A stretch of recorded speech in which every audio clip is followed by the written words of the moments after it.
কাদা মাখানো কালচি বিড়ালকে ঘষে ঘষে গোসল করিয়ে সাদা বানালো তার বাবা। গোসল করানো তো নয়, যেন তার সাথে এক মহাযুদ্ধে নামা হয়েছে। হাই গাইস, চলেন দেখে আসি আজকে আমাদের ফুটফুটে সাদা ডেঞ্জারের কেন এমন কালচে অবস্থা হলো।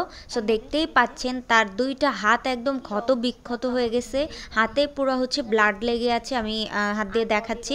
আর এই পুরো শরীর একদম দেখেন, ও কিন্তু পুরো হোয়াইট একটা বিড়াল, পুরো না, আপনারা তো ওকে চিনেনি। তো এই হোয়াইট জায়গাগুলোও কিন্তু একদম লাল লাল হয়ে গেছে, কারণ এগুলো হচ্ছে পুরো শরীর ওর মাটি দিয়ে মাখানো। সো এখন হচ্ছে তাকে ইমিডিয়েটলি গোসল করাইতে হবে। ইমিডিয়েটলি মানে একদম এখনই। সো ওর এই অবস্থা দেখে আপনাদের অনেকের মনেই প্রশ্ন আসতে পারে যে কেন ডেঞ্জারের এমন অবস্থা হলো। সো চলেন এক নজরে আগে জেনে আসি কেন ওর এমন অবস্থা হয়েছে, অ্যান্ড দেন হচ্ছে আমরা কিন্তু গোসলের ব্যাপারে কথা বলবো। সো ও হচ্ছে, আমি রান্না করছিলাম দুপুরের দিকেই বলতে পারেন। সো ওই দিন প্রায় ঝিরিঝিরি বৃষ্টি ছিল। তো আমাদের বেলকনিতে তো জানেনি ক্যাট প্রুফ করা, তো তারপরেও অল্প সামান্য একটু জায়গায় হচ্ছে নেটটা পুরোপুরি দিতে পারিনি। সেটা হচ্ছে মেনলি বেলকনির রডের কারণেই। আমি রান্না করছিলাম আর ওর বাবা আমার সাথে গল্প করছিল। তো হঠাৎ করে আমাদের দুজনেরই মাথায় আসলো কি ব্যাপার, ডেঞ্জারের একদমই ডাকাডাকি শব্দ পাচ্ছি না কেন। তো তখন ওর বাবা দৌড়ায় গিয়ে দেখে ডেঞ্জার ঘরে কোথাও নেই, মানে সব জায়গা খুঁজলো, কোথাও নেই। তো তখন আর আসলে আমাদের বুঝতে বাকিই রইলো না যে সে হচ্ছে বাইরে গিয়েছে, এবং বাইরে গিয়ে কি অঘটন ঘটিয়েছে কে জানে। খুবই টেনশন করছিলাম দুজন, এবং যতটা দ্রুত সম্ভব ডেঞ্জারের বাবা হচ্ছে বাইরে চলে যায় ওকে খোঁজার জন্য। অ্যান্ড আমি তো রান্না করছিলাম, এজন্য আসলে আমি তখন বের হতে পারি নাই, কারণ চুলায় রান্না। তো কি করার, সে হচ্ছে গেল এবং গিয়ে দেখলো যে ক্যাম্পাসের ভিতরে, মানে জাহাঙ্গীরনগর, আপনারা তো যারা শুরু থেকে ভিডিও দেখেন তারা তো জানেন, তো জাহাঙ্গীরনগরের ভিতরে ওই বিড়ালটার সাথে সে এত মারামারি শুরু করছে যে কি বলবো। এখন ডেঞ্জারের বাবা গিয়ে চেষ্টা করছে যে ওদের হচ্ছে ছাড়াতে মারামারিটা, বাট কেউ কাউকে কোনোভাবেও ছাড়ছে না। আর ওই দিন হচ্ছে ঝিরিঝিরি তো বৃষ্টি হচ্ছিল, তো তার মধ্যে আর কি সে অলরেডি ভিজে গিয়েছে। তো ওখানে তো আপনারা জানেনই যে জাহাঙ্গীরনগরে কত বাগান বা গাছপালা, আর ওখানে কিন্তু ইজিলি অনেক ধরনের সাপও আছে, কারণ এত এত বাগানের মধ্যে তো সাপ থাকবে, এটা খুবই স্বাভাবিক। তো আসলে ডেঞ্জারের বাবা ওই দিকে কোনো খেয়ালই নাই যে তাকে, মানে ভিতরে জঙ্গলে সাপ আছে কিনা বা কোনো বিপদ থাকতে পারে কিনা। সে জাস্ট তার ফোকাস যে তাদের মারামারিটা ছাড়াইতে হবে, কারণ ডেঞ্জার উপর দিয়ে চিল্লা ফল্লা করে বা চিল্লায়, রাগ দেখায়, কিন্তু ও আসলে কোনো দিনও বাইরে বিড়ালের সাথে কিন্তু মারামারি করে পারবে না, কারণ বাইরের ক্যাটগুলা অনেক বেশি অভিজ্ঞ, তারা অনেক ফাইট করে সারভাইভ করে। বাট ও আসলে ওরকম তো সারভাইভ করা এখনও শিখে নাই, এবং ওর বয়সটাও অনেক কম, 1-1.5 বছর বয়স, 1.5 বছর আর কি। তো ও আসলে কিভাবে, বাট ওর রাগ থাকলে কি হবে ভাই, মারামারি তো পারতে হবে। তো এখন ওর বাবা চেষ্টা করছিল যে কোনোভাবে মারামারি করতে, আমাকে বারবার কল করতেছে যে কোনোভাবে ওরা আর কি কেউ কাউকে ছাড়ছে না, কিভাবে কি করবে। তো আমি আর কি এই মোড়াতে বলছিলাম যে দেখো কোনো লাঠি টাঠি পাও কি না, তাহলে ওইটা দিয়ে ওদের মানে ভয় দেখাও যে পিটাবো। বাট ও আসলে কোনোভাবেও ছাড়াতে পারতেছিল না। প্রায় 1-1.5 ঘন্টা এরকম করার পরে তারপরে হচ্ছে সে সফল হয় তাদের দুজনকে আলাদা করতে। এখন ডেঞ্জারকে যখন ধরে দেখে যে তার পুরো শরীরের অবস্থা একদম বাজে, সেটা তো ভিডিওতে দেখতেই পারছেন, আর ভিডিওতে আসলে অতটা বেশি বোঝাও যাচ্ছিল না। তো পুরো শরীরটাই লাল মাটি দিয়ে কাদা মাখিয়ে একদম খুবই বাজে অবস্থা। আর তার দুইটা হাত তো দেখতেই পাচ্ছেন যে কামড় দিয়ে কি অবস্থা করছে, মাথায়ও কামড় দিছে, যদিও দাঁত ঢুকাতে পারে নাই, গলাতে কামড় দিছে।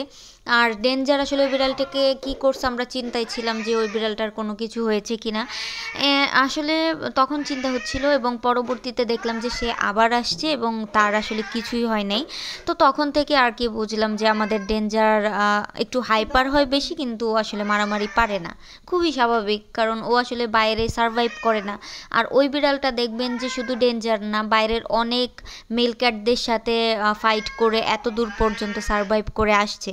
তো তার এক্সপিরিয়েন্স আর ডেঞ্জারের এক্সপিরিয়েন্স কখনো কিন্তু সমান হবে না।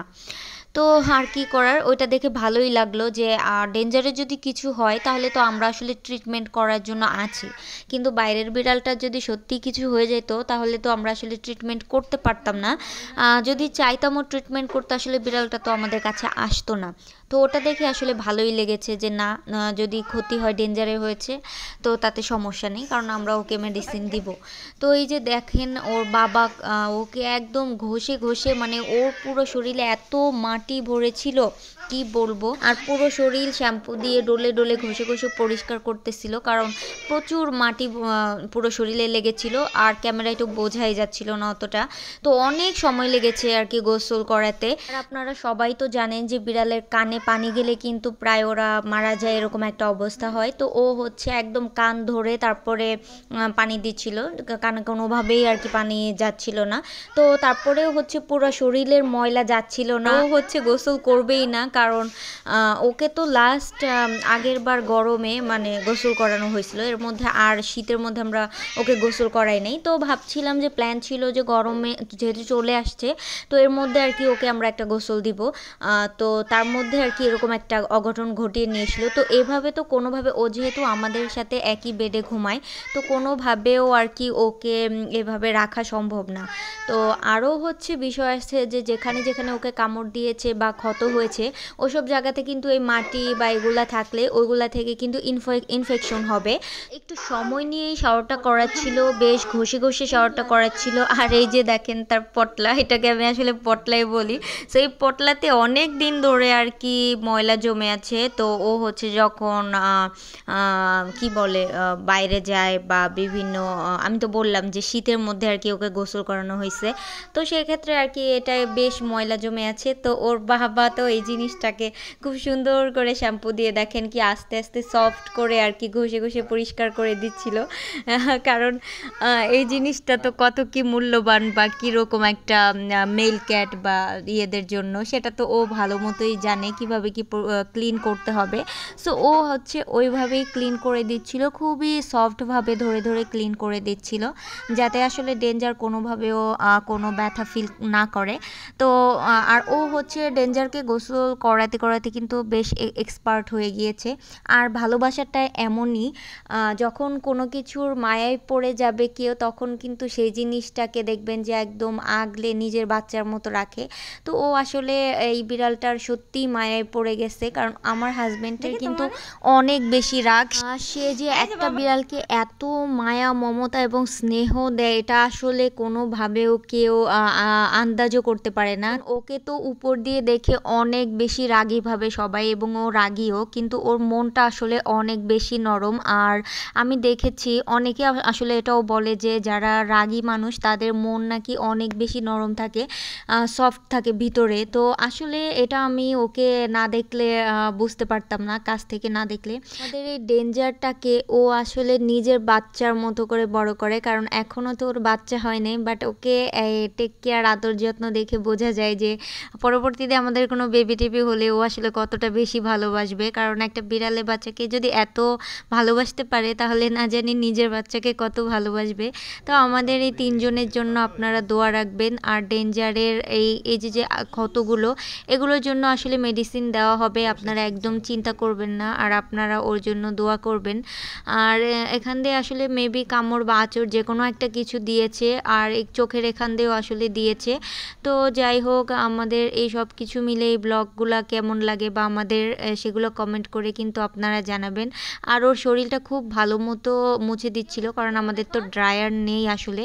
তো একদম খুব ভালো মতো আর কি মুছে দিয়েছে, যাতে হচ্ছে কোনো পানি টানি শরীরে না থাকে। তো এই যে দেখেন এখন হচ্ছে সে গোসল করে একদম চকচকা হয়ে গিয়েছে। তার প্রথমের চেহারাটা দেখবেন আর এখনের চেহারাটা দেখেন কত বেশি সাদা হয়ে গিয়েছে। তো তাকে হচ্ছে আমি একটু চুলকিয়ে দিচ্ছিলাম আর সে খুব সুন্দর সুন্দর করে আর কি আদর নিচ্ছিল। আর দেখেন ও হচ্ছে আমাদের পড়ার টেবিলে বসে থাকে, আমরা দুইজন যখন পড়তে বসি ও ওখানেই বসে থাকে। তো এর মধ্যে হচ্ছে আমার ফ্রেন্ড আসছে, এখনও ওর হচ্ছে নতুন ব্যাগ, সে এই ব্যাগটাকে ধরছে, ব্যাগটা ছাড়বে না, তার খুব পছন্দ হয়েছে। তো যাই হোক সব কিছু। আর আমার বান্ধবী এসে তো অবাক, বলে যে আল্লাহ তোরা হচ্ছে ওকে একদম নিজের বাচ্চার মতো বড় করিস, আমার দেখে খুবই ভালো লাগছে। তো যাই হোক, আপনারা ওদের পরবর্তী ভিডিও দেখতে হলে অবশ্যই আমার ঘর গল্প ইউটিউব চ্যানেলটি সাবস্ক্রাইব করবেন এবং আমার ভিডিওগুলো কেমন লাগে অবশ্যই মতামত জানাতে ভুলবেন না।